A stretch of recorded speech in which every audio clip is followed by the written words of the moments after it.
Pred golema i teška odluka se ispraveni desetici roditelji i drugi rodnini na lica so posebni potrebi postari od 26 godini. Za da im otvorat bankarski smetki na decata i da dobiva državna parična pomoć, tije njih treba da gi lišat od identiteta sebe si od roditeljstvo, odze majke im je delovната sposobnost. Treba jaz da gi odzemam svi te delovni sposobnosti na moето dete, da го направам един вид предмет, да нема право на глас. Makar što glasa, ima i lična karta, ima se. Psihički je dobro, разбира. Ова за родителите е неприфатливо и тие по никоја цена нема да се согласат на одземање на деловната способност на нивните деца. Јас у никој случај, макар и да не ги земам тия средства, како ќе живееме не знам, сепак мислам дека ќе се најде некое решение, доволно сам паметна, да можам за мојот син да се изборам. И ќе се борам.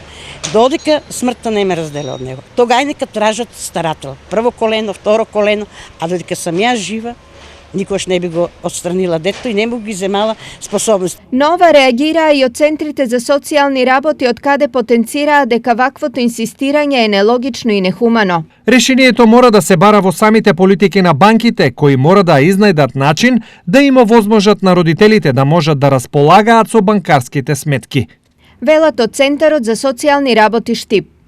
По 3 дена лутање, тешки нервози и очај, срцето пред проблемите на самохраната мајка и омекна само на една банка и таа веќе е на пат проблемот да го реши. Последна шанса ми беше Халк банка.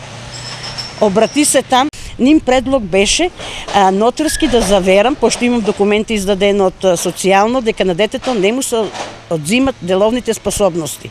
Да идам кај нотар, со двајца сведоци и нотарот да даде потврда дека на детето не му се одземани деловните способности. И со тај документ ќе се врнеш у Халк банка и право му отворат трансакцијска сметка безболно. Јас сум до небо благодарна на Халк банка. Сепак ова е само една тешко добиена битка.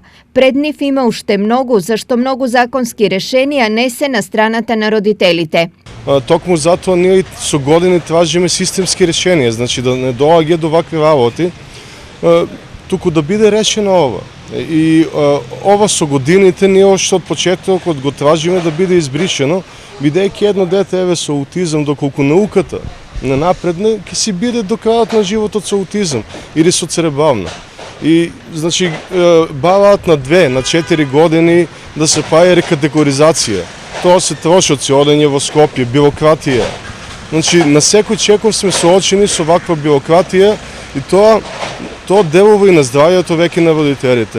Добар дел од родителите се веќе стари и немокни. Оние помладите се со се помала надеж дека овде ќе успеат, па решението го бараат во азил. Шаторите повторно ги спремаат, но овој пат не за пред влада, туку за пред странските амбасади.